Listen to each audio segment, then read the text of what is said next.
हर हर महादेव। प्रिय दर्शकों, अरस्तु ने कहा है, मन की ऊर्जा ही व्यक्ति को जीवन में आगे बढ़ने के लिए प्रेरित करती है।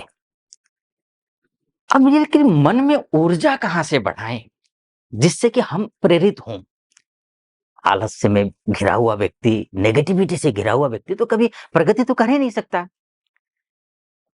जब सब कुछ ठीक हो, व्यवसाय अच्छा चल रहा हो, नौकरी अच्छी चल रही हो, पर्सनल लाइफ अच्छी हो, विद्या यानी कि एजुकेशन लाइफ अच्छा हो, बढ़िया चल रही हो वो लाइफ, पैसे की कोई कमी नहीं हो, विघ्न बाधाएं ना आए, वही तभी तो आप ऊर्जावान होंगे। और ये जो वीडियो में मैं यही ऊर्जा कितनी आएगी और आप जिस किसी भी क्षेत्र में हैं उस क्षेत्र में आप कितना आगे बढ़ेंगे, इसी बात को लेकर के चर्चा करूंगा। और बात 13 अगस्त से लेकर के 13 सितंबर के बीच की होगी। ये एक महीना इस विषय की बात करेंगे और बात मकर राशि की करेंगे सबसे पहले। और ये नक्षत्र ज्योतिष के हिसाब से वीडियो बना रहा हूं मैं, तो नक्षत्र ज्योतिष के हिसाब से सबसे पहले बात कर लेते हैं। भाग्यम फलति सर्वत्र न च विद्या न च पौरुषम। भाग्य अगर अच्छा हो तो व्यक्ति को क्या चाहिए, सब कुछ हासिल किया जा सकता है। और आपका भाग्येश कौन है? आपका भाग्येश है बुध। आपका भाग्येश है बुध। और बुध जो है 22 अगस्त से लेकर के 4 सितंबर इस बीच में ये आश्लेषा नक्षत्र में है। और आश्लेषा जो नक्षत्र है वो बुध का स्वयं का नक्षत्र है।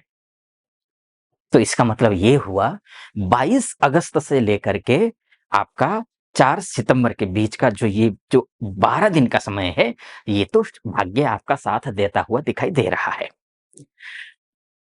भाग्य साथ है। लेकिन उससे आगे, क्योंकि मैं ये वीडियो बना रहा हूं 13 अगस्त से, और उसके बाद 4 सितंबर के बाद दोनों में ही मघा नक्षत्र रहने वाला है। और मघा जो नक्षत्र है वो केतु का नक्षत्र है। और केतु कहां बैठा है? आपके भाग्य स्थान में ही बैठा हुआ है। चूंकि बुध का केतु के नक्षत्र में जाकर के बैठना उतना शुभ तो होता नहीं है, लेकिन केतु किसकी राशि में बैठा है? ये बुध की ही राशि में, कन्या राशि में बैठा है, भाग्य स्थान में बैठा हुआ है। और केतु कोई खगोलीय पिंड नहीं है, ये एक छाया ग्रह है। और ये जैसा जिस राशि में बैठता है, जिस भाव में बैठता है, उस राशि या भाव को पुष्ट करता है। तो क्या करेगा? ये बुध को भी अच्छा कर देगा। बुध जब केतु के नक्षत्र में अर्थात मघा नक्षत्र में होगा, आपका भाग्य को बलवान ही करेगा। खासकर बुध एक व्यवसायी ग्रह है, जो अगर आप व्यवसायी हैं, स्त्री हो या पुरुष हो, आपको सफलता मिल रही है। चाहे आप कोई सा भी व्यवसाय करते हो, चाहे आप रिटेलर हो, छोटी सी दुकान हो, आपकी छोटी सी दुकान हो, या फिर शोरूम हो, आपका इंपोर्ट एक्सपोर्ट का कार्य करते हो, मैन्युफैक्चरर हो, रिटेलर हो, इन सब के लिए ये बुध अच्छा होता है। गारमेंट से रिलेटेड काम हो, अनाज से रिलेटेड काम हो, कपड़ों अर्थात इंपोर्ट एक्सपोर्ट का मैंने आपको कहा ही, ये शानदार होता है। लॉयर के लिए, और खुद ही प्रैक्टिस करते हैं तो लॉयर के लिए शानदार है, सीए के लिए शानदार है, बैंकिंग सेक्टर में काम करने वाले लोगों के लिए शानदार है। मैं यहां तक मैं बोलूंगा स्टॉक मार्केट के लिए भी अच्छा होता है। लेकिन मैं स्टॉक मार्केट के लिए ये नहीं बोलूंगा कि बिल्कुल मैं कह रहा हूं तो आप एकदम लगा दीजिए पैसा, मैं ये नहीं बोलूंगा, क्योंकि स्टॉक मार्केट की एक अलग कुंडलियां होती हैं, उनमें एक अलग विशेषता होती है।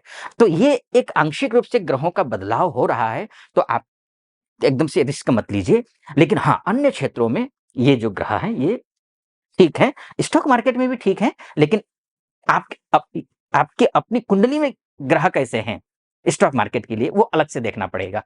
तो ये है, तो ये जो स्थिति है केतु के नक्षत्र में बैठना भाग्य को उदय करवाने वाला है। अब मैं आगे बढ़ूंगा।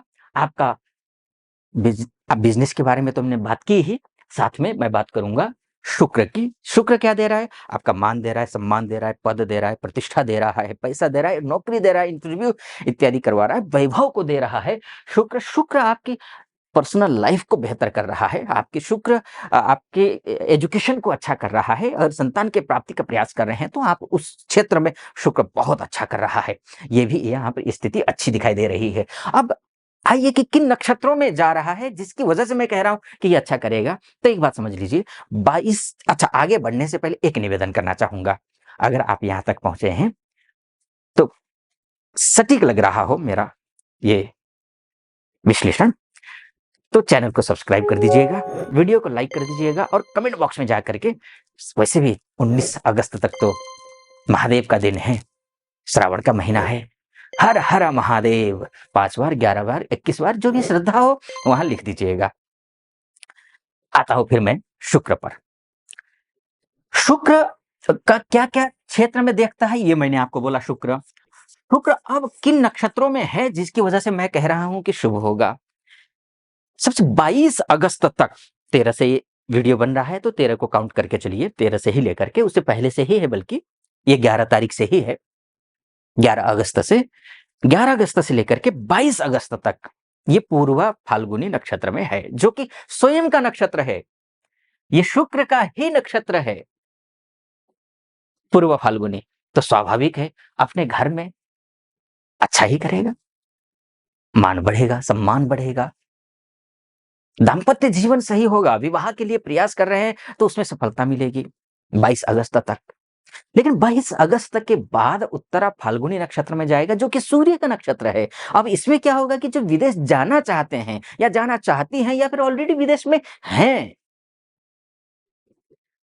वीजा को लेकर के समस्या है या फिर ग्रीन कार्ड की समस्या है या पीआर की समस्या हो रही है, जॉब की समस्या हो रही है, इस प्रकार की जो भी कुछ समस्याएं आ रही हैं, उन समस्याओं में आपको सहायता मिलेगी। समस्या मुक्त हो सकते हैं या हो सकती हैं।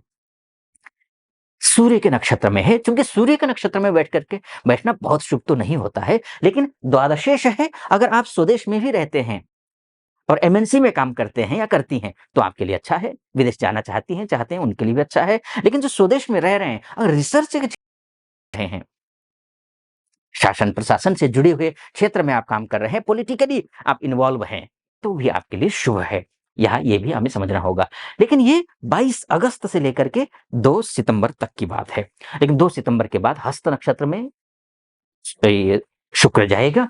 शुक्र हस्त नक्षत्र में जाने का सीधा सा मतलब ये है कि चंद्रमा का नक्षत्र है, बिजनेस करते हैं तो अच्छा है, दाम्पत्य जीवन तो अच्छा है, कोई कुछ खरीदने की सोच रहे हैं तो भी अच्छा है, विवाह करने के लिए वर या वधू की तलाश कर रहे हैं तो भी अच्छा है। तो ये एक अच्छी सिचुएशन दिख रहा है। मानसिक रूप से आप खुद को मजबूत महसूस करेंगे या करेंगी, ये भी स्थिति है। पार्टनरशिप के साथ बिजनेस में कहीं कोई गड़बड़ी है, झगड़े हैं पार्टनरशिप में पार्टनर के साथ में, तो भी ठीक हो जाएगा। कोर्ट कचहरी तक बात पहुंची हो तो भी ठीक हो सकता है। यहाँ पर ये स्थिति दिखाई दे रही है, लेकिन ये मोटा-मोटी तौर पर है, ध्यान रखिएगा। ये 100% आप पर सटीक बैठेगा इसकी कोई गारंटी नहीं है। आपकी कुंडली ही आपका डीएनए है। 1 मिनट के अंतर से भी अगर जन्म होता है, तो भी कुंडलियाँ बदल जाती हैं। तो अब ऐसी स्थिति में, और ये मोटा-मोटी तौर पर मैंने ये ग्रह इन-इन नक्षत्रों में जा रहे हैं और इन-इन क्षेत्रों में आपकी कुंडली में अगर ठीक-ठाक ग्रहों की स्थिति है, तो शुभ फल मिलेगा। अगर बिल्कुल ही गए गुज़रे हालत में है ग्रह आपकी कुंडली में, तो संघर्ष ही लिखा हुआ है, तो वो तो आपकी कुंडली देख कर के पता चल पाएगा। अगर आप अपनी कुंडली के बारे में विस्तार से जानना चाहते हैं या चाहती हैं, तो ये नीचे नंबर है, उस नंबर पे कॉल कीजिए, हमारी टीम से बात कीजिए। हमारी टीम से बात करने के बाद जो तिथि मुझसे अपॉइंटमेंट लेने के लिए वो देंगे, उसी तिथि पर आपके साथ आपकी कुंडली का विश्लेषण करेंगे। फिलहाल इस वीडियो को यहीं पर समाप्त करता हूँ। सटीक लगा हो तो चैनल को सब्सक्राइब कर दीजिएगा, वीडियो को लाइक और कमेंट बॉक्स में जा करके हर हर महादेव जरूर लिख दीजिएगा। फिलहाल अनुमति चाहूंगा, आप खुश रहें, सदा सुखी रहें, समृद्ध रहें, महादेव की कृपा पर बनी रहे। हर हर महादेव।